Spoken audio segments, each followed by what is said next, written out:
a little over 3 years from Yeah, a man with yours. 3 hearts, Yeah, 3 hearts. Yeah. because Also, one heart was not enough. one is not enough.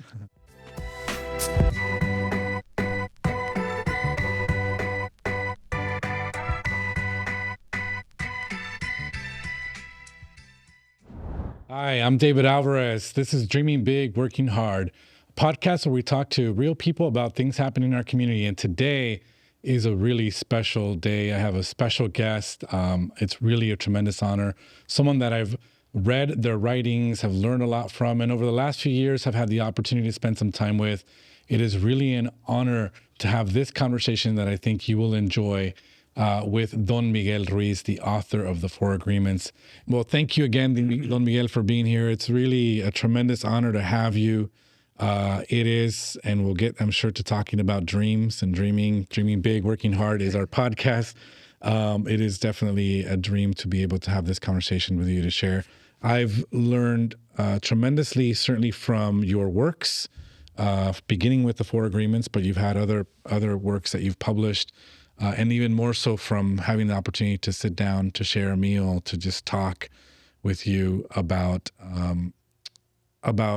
our lives and what they are and what they could be and how we make them better. So thank you very much. Welcome to our podcast. I want to just briefly, some people don't know your biography, your story, and you actually studied medicine before you got into becoming an author and looking at the study of human behavior in our brain. Do you want to share a little bit about your story and how you sort of got to that and where we are now? Well, sure, but first I have to say that it's a pleasure always to be here with you and to share with all of you a point of view. It's just a point of view. And, well, the story of my life is, for me, is extremely interesting because it's taken me step by step until the point that I understand easily how the human mind works. Anyway, it's many events that happened in my life who was leading me in that direction. The first one that I remember that is very important is the death of one of my brothers. He was like 19 years old, and he had a car accident, and he died. And well, it was the first time that I went to a funeral, that I see my brother dead. But it's not just what I see people around him. And all the opinions that they used to have before he died, it was completely different than the opinions that they have after he died. Then I understood at that time that everybody's pretending to be what they are not, and try to justify what they believe, the way they behave. And for me, I see people acting all the time and don't even knew that they were acting. Then a second one is an accident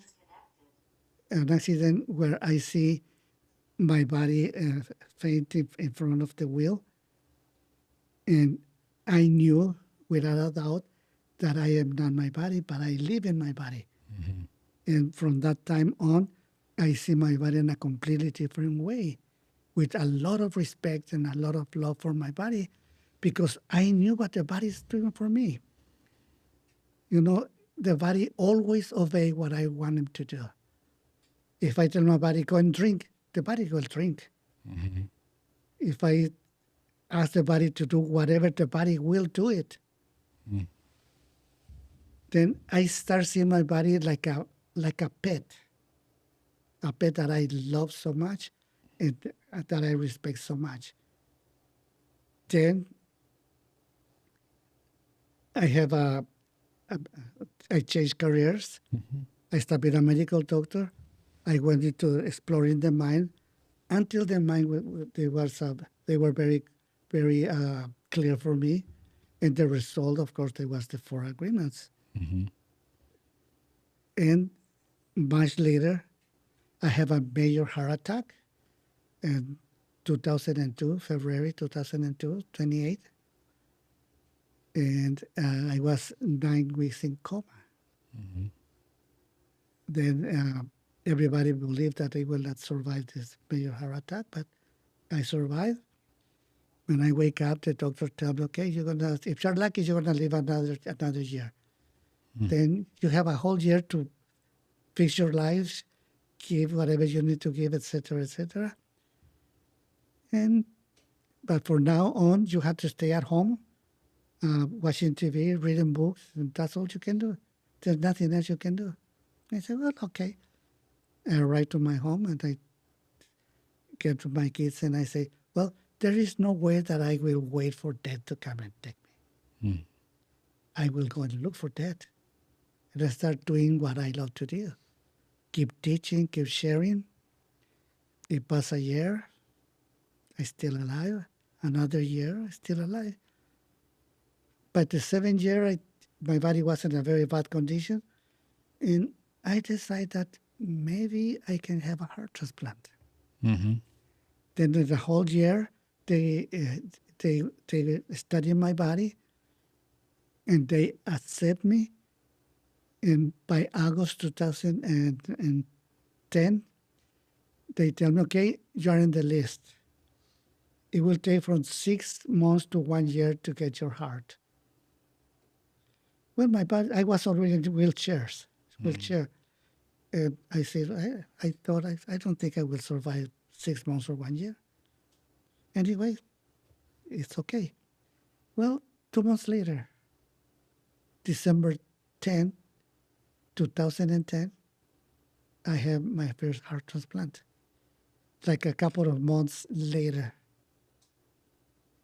that changed everything completely. And for me, it was a win-win situation.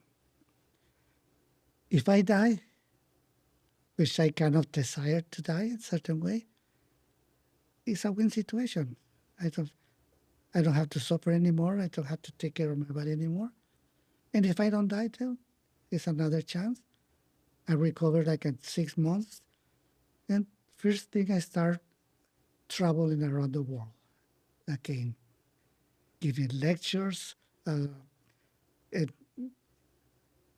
I go for the whole world, from Australia, Japan, Europe, Africa, everywhere, South America.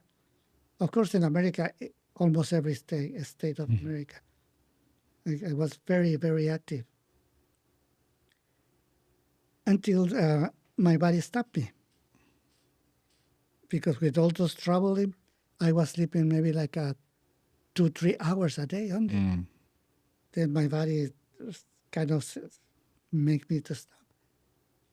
And I recovered that by sleeping like maybe 4 or 5 hours, sometimes 6 hours.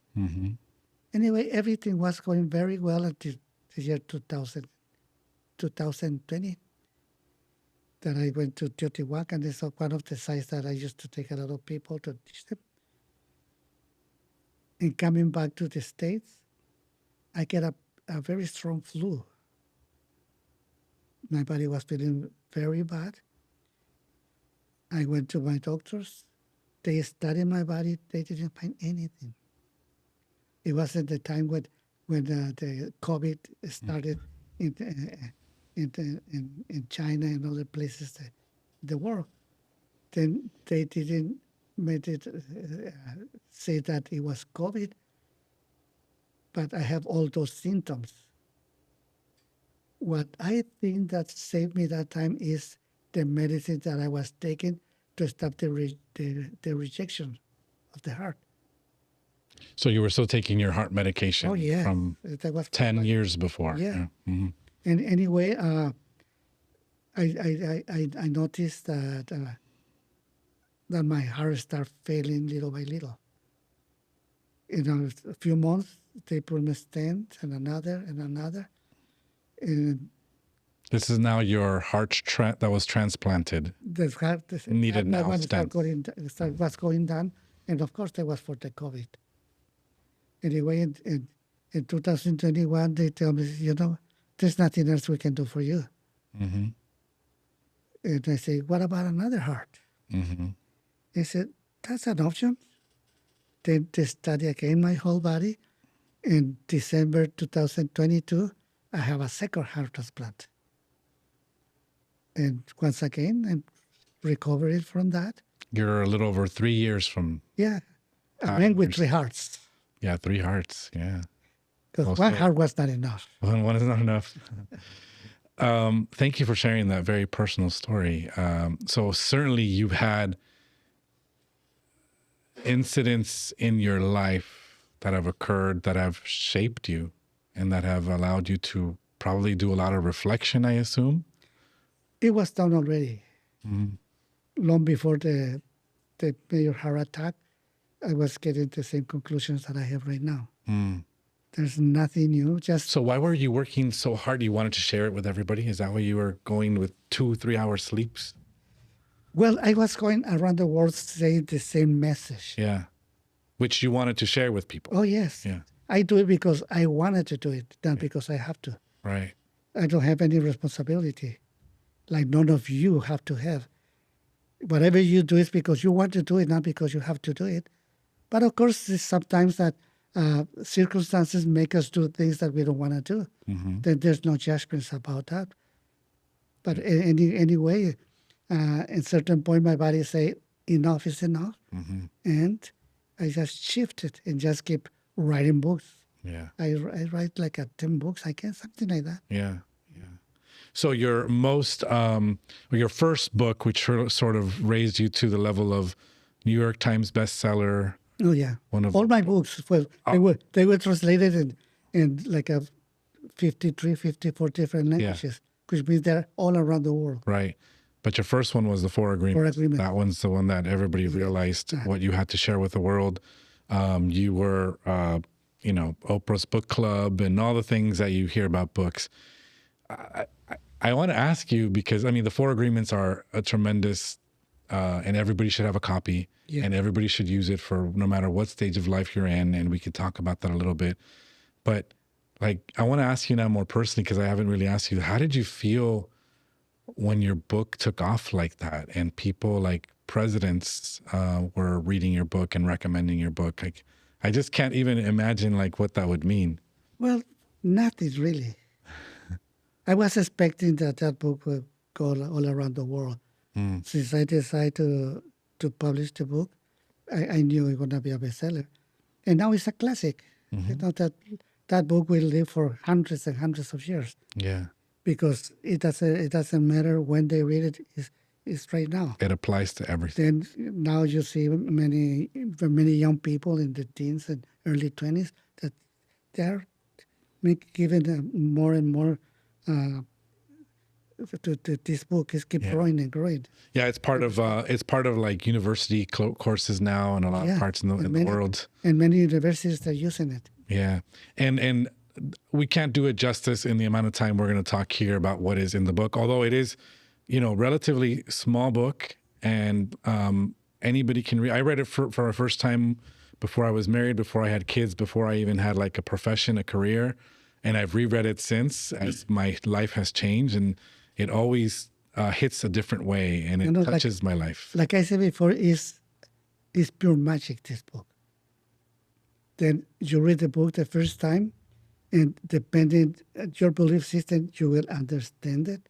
Even that is so simple, is enough to shift your belief system. Then if you read it 6 months later, it feels like you're reading a completely different book. Yeah. But the book is exactly the same. What changes what you believe. Then when you read it again, you find many things that you didn't see before. And once again, go and shuffle all your beliefs. There's people who read it 10 times or more than 10 times, and they still keep looking and finding more and more and more. It's definitely, it's in my office in Sacramento, it's at my home, and it's in my office here in San Diego. So it's one of those you keep on the bookshelf and you reference it. And again, we won't do it justice, but the first 3 agreements sort of are all lead to the 4th agreement, which is the one that's an actionable one. The first 3, we'll go through them real quickly, but the first one is be impeccable with the word. Be impeccable with your word. Yes, because we use the word in order to create the story of our life. And the one that we are the main character of the story. And everybody else is secondary character. It's your reality that is only for you. Whatever you say is truth for you, but for nobody else. And the same with everybody around you, for the 8 million people in the world, exactly the same thing. But does being impeccable mean being impeccable to what you're actually hoping to accomplish or dreaming of? Or does it mean don't lie? No, not exactly. It means that the way that you use the word is the story that you're going to live on. If you misuse the word, the story will be a nightmare. If you are impeccable with the word, you will be satisfied and happy with your life. But it's up to you how you want to use your word. The strength of words can really create chaos in your life. Things. Yeah. Second one is in don't make assumptions. Let's take don't take anything personal. Don't take anything personal. And this is coming from the very first one. If you are the main character of your story, everyone you know is a secondary character in your story. And you only know about them what you believe about them. It doesn't mean that you know them, because you don't. And you are a secondary character in everybody else's dream. Like the way that your mother dreams you will be completely different than the way that your father dreams you, or your brother, or your beloved, or your friend. It's like they know somebody different, but they really don't know you. Then when you don't take anything personally, it's because you already know that. Whoever says something about you, they will say about what they believe you are, the secondary character who live in their story. And it's not you. That you don't need to take it personally. You don't like it, you don't have to be there. Yeah. That's your other day, or maybe never. Their actions are about them, not about you. Yes. Yeah. And that gives you a lot of advantage in every interaction that you have. And then third. Don't make assumptions. Don't make assumptions. We have the tendency to make assumptions about everything. Something that we don't understand, we make a whole movie there, of course, facing lies. And when the truth arrives, you see that you was suffering for nothing, for free. Then if you don't make assumptions, you avoid a lot of suffering in your life. Yeah, as simple as you're having meeting someone for coffee and they're late, and you could assume it's because they're rude and because they don't care about being on time, but you never know. Don't you never know? So in little things like that, and in big things, right?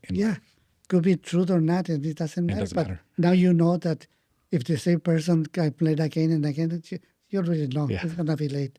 That's the reality. And then the last one, based on those three, is our actions. Well, that's going to make a big difference. Which is to do your best. You know, that explained all the big imperiums that exist in the history of humanity. Like the Greeks, the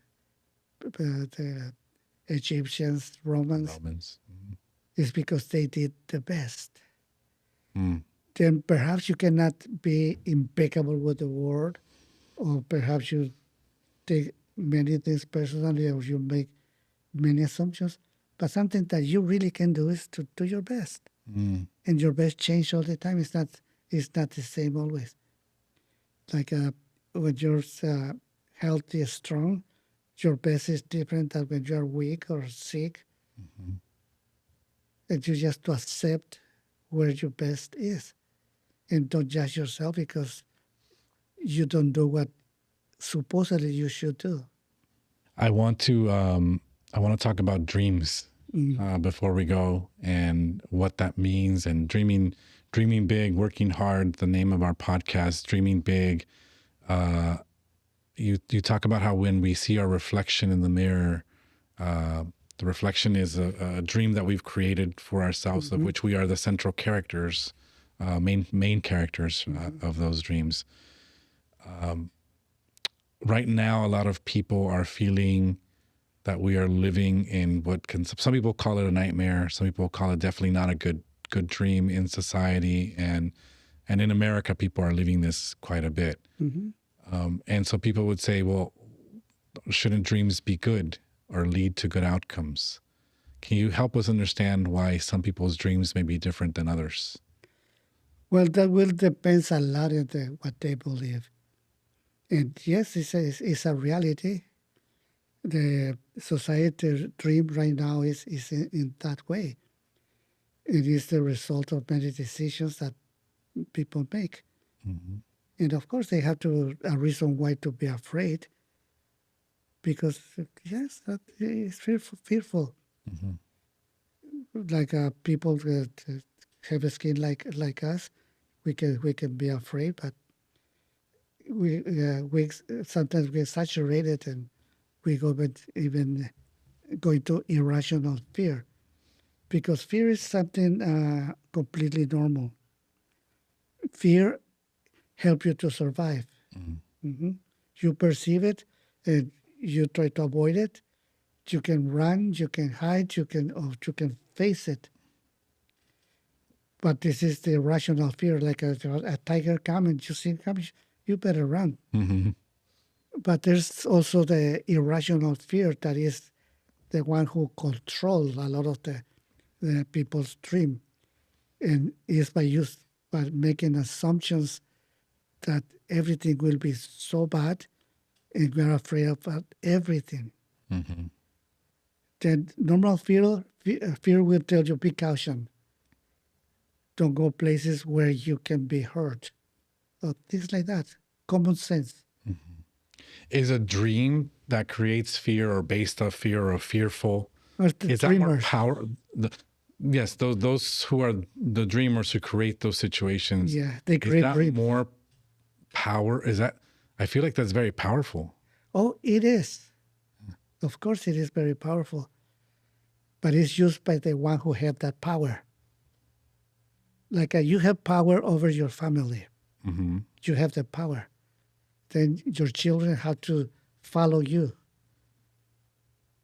You can use this power with fear or with love. You love them, they will love you back. Then in a big society, they can use love or fear also. Then we see in the story of humanity that all the big tyrannies and all that, they use fear. Very successfully for that. Well, yeah, because they can control everything. And through that fear, they get, let's see, the bishops to create rules that create more fear. If they want to gain economically something or whatever, they create division. They attack the weak one and take away from the weak one what is not theirs, really. Yeah. And this is happening all the time. You know, in America, there was also different societies. The Aztecs, the Incas, they come from Spain with power. They took everything. They didn't ask, can I take it? They come and take it. We see that many times all around the world. And yet, with all of that, without diminishing or making less how significant some of those incidents have been in the history, does it then take a group of big dreamers or dreamers to dream differently to change what happens? Is that what we've seen? Well, it's happening because actions have reactions. But in that reactions, not always see where everything coming from. We just have to. Can make assumptions, but we really don't know. It's something that I don't know if you forget, but I told you that with the conclusion, when you know exactly how the mind works, you will find out that everybody is crazy. We live in a mental house. Every single human is crazy. and they act with that craziness. The way they create their personal dream is crazy. Different levels, of course, of craziness, but it's crazy. And they want to make us believe the way they believe and make us as crazy as they are or worse. And that's how they indoctrinate us to obey. That's how people create followings. Yeah. But if we find respect, that will be the solution about everything. Mm-hmm. But there's no respect hardly anywhere. How do we start to... With yourself. You need to respect yourself, to respect your own dream, and just be free. Being yourself and not to be what you believe you should be or what people want you to be. Or reacting to other people's... Well, that will be up to you. It depends what's happening around you. Mm-hmm. Because sometimes you can have a reaction or not. Well, that depends how much that affects you. But if you have common sense, it will be much easier for you to deal with the craziness of everything around you. And you don't need to be afraid of that craziness. No, because you used to be or you are as crazy as everybody else. Mm-hmm. So, but understanding makes a difference. Understanding makes the difference. And respect, as you said. Oh, yes. Which... That's the solution. We see that non-exist... Well, I would say you see lack of respect everywhere. Okay, let's see. When you respect yourself, you respect your body, and you love your body just the way your body is. When you respect your body and you see yourself in the mirror, you will not judge your body because what you look at the mirror. Because you can say, "Oh, I don't look the way I like to look. Mm-hmm. I'm not like a model in a magazine. I'm not beautiful. I'm not intelligent. I'm so stupid." This is not respecting yourself. Mm-hmm. Because you're telling lies. You're telling so many lies to yourself. Because the truth is, it doesn't matter how you look like, you're beautiful. But if your concept of beauty will come from someone who tells you, "Oh, you're ugly, you're fat, you're old," then if you agree with them, you don't respect yourself. Mm-hmm. I want to end by talking about dreaming and how you share with people about life and where that intersects with dreaming in ways to reach new levels. Because I think we're in a moment of time where we need more of that. With respect, dreaming. It's very important. Because in your dreaming, you can see how the situation is right now. But when there's a crisis, there are also opportunities. Then instead of looking at all those problems, you see opportunity, dream in the opportunity, and take action, mm-hmm. and take advantage of that opportunity, and you will see that you will not lose, you will win, you will earn something. Not just survive, but it will be better for you. Better for you, and then better for others as well. Of course, if we're together, we can dream even stronger. Yeah. Well, that's what this is all about. Don Miguel, always a pleasure. Thank you so much for sharing your time and your friendship, and looking forward to many more years of your publications and new writings. Continue to do that. Continue to be successful. I know you don't do it to be successful, but to share the love that you have. I know, because I've felt it with others, the respect and the dreaming big, working hard that you always do inspires me all the time. Thank you so much. Oh, you're very welcome. And thank all of you for your attention. We love you. Yeah, thank you. Thank you so much. Really been an honor to be here with Don Miguel Ruiz, author, best-selling author of multiple books. obviously starting with the 4 agreements. Please pick up a copy and keep it handy. And please subscribe, join, follow us on all the channels of media. And we look forward to seeing you very, very soon. This is Dreaming Big, Working Hard. I'm David Alvarez. Thank you so much.